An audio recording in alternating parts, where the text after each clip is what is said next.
16-year-old Libby Wells is a shy, introverted girl with a passion for archaeology. She just spent her summer at camp, where she preferred reading over socializing with her peers. When the camp ends, her mom, Michelle, picks her up. Michelle, a writer facing a rough patch in her career, is lively and cheerful, quite the opposite of her serious daughter. As they drive home, Michelle tries to chat with Libby about her time at camp, even asking if any boys caught her eye. Libby, annoyed by the questions, gives short, reluctant answers without looking up from her book. After a while, Michelle pulls over and suggests Libby take the wheel. Libby reminds her she doesn't have a license, but eventually agrees to drive. As they near their lake house, Libby spots a "for sale" sign and is so surprised she nearly loses control of the car.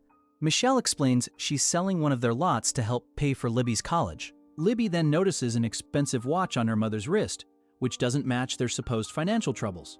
Michelle admits it was a gift from her new boyfriend, who she wants Libby to meet soon. When they arrive at the house, Libby spots an attractive young man named John emerging from the water. She can't take her eyes off him. John greets Libby warmly and reassures her he won't intrude on her time with her mom. Once he's out of earshot, Libby asks Michelle why she hadn't mentioned him before. Michelle admits she wasn't sure the relationship would last.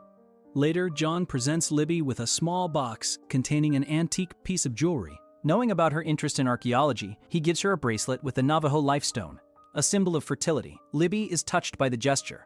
Usually one to wear loose, baggy clothes, she chooses to wear a beautiful open dress and comes downstairs in it for lunch.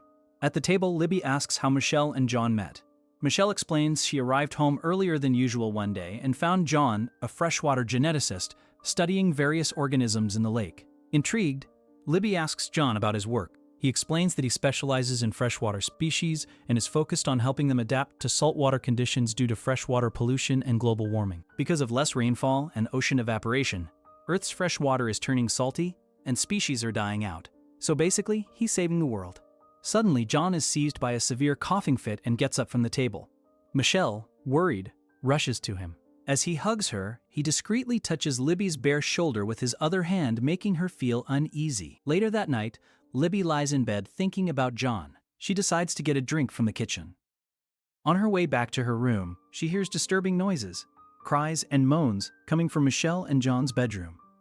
Libby cautiously approaches the door, but hears a sound and quickly retreats, diving under the covers. At that moment, John, completely naked, exits the bedroom. After getting a drink of water in the kitchen, he pauses at Libby's door and watches her, mistaking her for being asleep. The next morning, Libby sees Michelle and John kissing in the kitchen. Feeling jealous, she deliberately interrupts them by walking in. She reminds Michelle that today is special, the day for their tradition of placing small tokens and notes for themselves and deceased loved ones into boxes buried in the yard each year. Libby suggests adding something for her grandfather who passed away 9 years ago, but Michelle declines. This upsets Libby, who had a deep bond with him, unlike her mother who didn't get along with him. Libby points out that Michelle had always seemed indifferent toward him, which is why he left the lake house to her. Overwhelmed, Michelle finally admits her father never loved her and completely abandoned her during the divorce. Michelle goes back inside the house while Libby walks by the lake. As she tries to lift a rock, she gets bitten by a centipede. She's about to crush it in frustration when John appears and stops her. He explains it's a rare species and shows her that the centipede was only defending its offspring. He examines the bite, saying centipedes are poisonous, then gently takes Libby's hand and blows on the wound, making her feel self-conscious. Noticing Michelle seems upset, John offers to leave if he's causing any trouble. Libby asks him if he truly loves her mother and convinces him to stay. Back at the house, Libby finds Michelle looking unwell. She apologizes to her mother for her past grievances about Grandpa, and Michelle reveals that John proposed and she accepted. Michelle confesses she loves him deeply but wants to make sure Libby is okay with their marriage. Libby is taken back by the news but finds the strength to be happy for her mother and wishes her well. Michelle hugs her daughter warmly and nervously warns her that John doesn't know her real age. He thinks she's around 35 when she's actually 42. Michelle asks Libby not to tell him, fearing it might jeopardize their relationship. Later that day, Libby accidentally catches John drinking his own sweat, which alarms her. Curious and concerned, she decides to explore the basement where John has set up a laboratory, hoping to learn more about him. In the basement, John meets Libby and shows her his research on lamprey, ancient parasites that can live in both freshwater and saltwater. He speaks with fascination about these creepy creatures, which surprises Libby. "You're kind of a weird dude," she says. John offers to help Libby catch new samples, and she agrees. At the lake, Libby asks John about his age and education. He tells her he's 30 and went to a small private school. Suddenly, Libby starts her period, and the water in the boat turns red. John quickly grabs his shirt and places it between her legs. His actions shock Libby and he apologizes for his abrupt behavior, but then he licks the red liquid off his fingers, horrifying her even more. When they return to shore, Libby goes to take a shower. As she removes the bracelet John gave her, she notices a large red mark on her wrist where it had been. Suddenly, John enters the bathroom. He asks if she's okay, but doesn't leave right away. Instead, he starts sniffing her clothes and takes the shirt he used earlier. Libby becomes increasingly suspicious of John. Concerned, she tries to call her friend Marley to tell her what happened, but Marley doesn't answer. Libby then texts her, saying that her mother is marrying someone strange, and asks her to come over.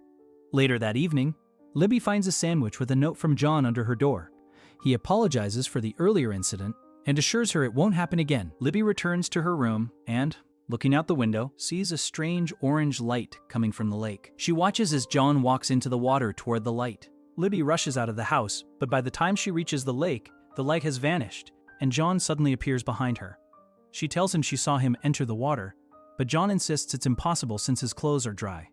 He explains that he suffers from sleepwalking and doesn't remember how he ended up outside.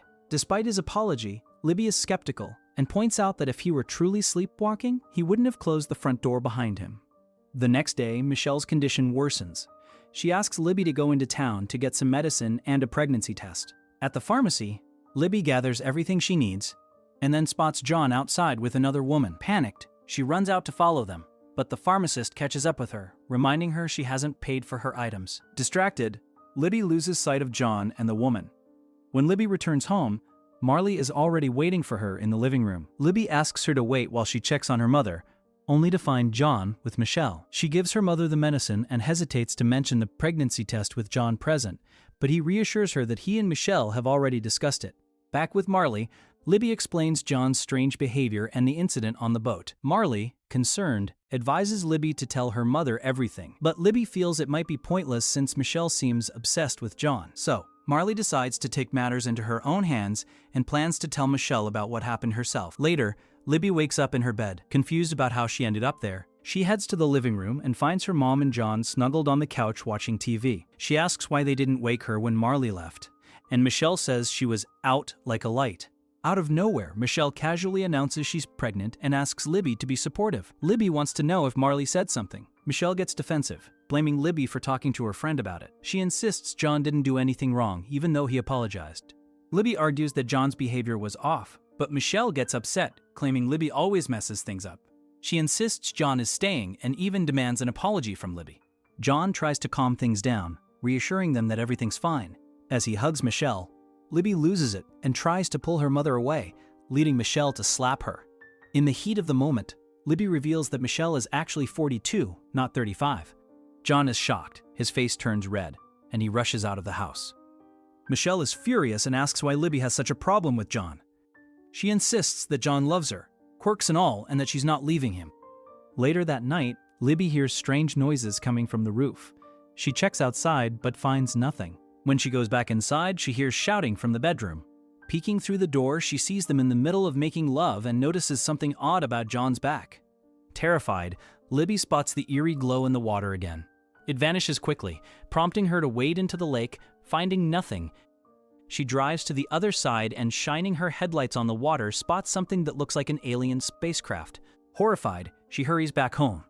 She tries to tell her mother what she saw, but can't find her anywhere.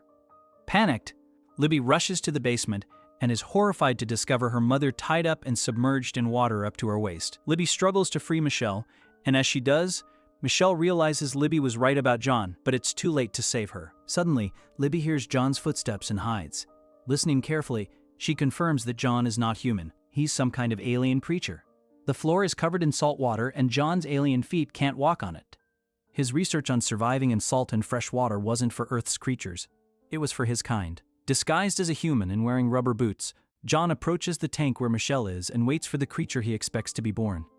However, when he sees the newborn, his disappointment is obvious. He takes the creature outside and then swallows something. Libby locks the basement door and rushes back to her mother. She tries to call the police, but her calls won't go through. Suddenly, John appears at the window. trying to convince Libby he wants to help Michelle. Libby notices a device blocking the signal and smashes it. Finally, she reaches the police and reports John as a threat. While waiting for help, Libby scans the room and sees Marley's lifeless body floating in the water. John manages to break into the basement, grabs Libby by the throat, and reveals his alien tongue. In a desperate move, Libby spots a bucket of salt nearby and tips it over onto John. He writhes in pain as the salt burns his alien skin. Seizing the moment, Libby rushes to her mother and manages to pull her from the tank. They escape the house but are soon attacked by something or someone. Sometime later, Libby regains consciousness, bound in a strange room. In front of her are several men who look exactly like John. It dawns on her that the man she saw earlier in town was likely an alien too, one of many, using women to sustain their species. The alien creatures begin tearing down the walls. John approaches Libby and says, "We don't have much time." Out of nowhere, he expels a glowing orb from his mouth and transfers it into Libby's. She tries to resist, but John forces her to swallow it. Libby loses consciousness. She wakes up again, this time inside a diamond-shaped tank rapidly filling with water. Horrified, she sees other women in similar tanks, realizing that the aliens plan to use them to propagate their species. How did they get here? The movie hints that these beings are ancient aquatic parasites, based on John's obsession with lampreys, which are real-life jawless fish that latch onto prey. They likely arrived via the spacecraft Libby saw in the lake, but they may have been hiding in Earth's deep waters for a long time, waiting for the right environmental conditions to surface. Why do they need human women? It's all about adaptation. John mentions that Earth's fresh water is becoming saltier due to climate change. His research was actually a way to figure out how his species could survive this shift. They need human women to act as incubators to create a hybrid species that can breathe and thrive in Earth's changing atmosphere and water. The age factor. The reason John freaked out when he found out Michelle was 42 is likely biological. As an alien focused on reproduction, he probably realized her viability for his specific needs was lower than he thought, which is why he immediately moved on to Libby.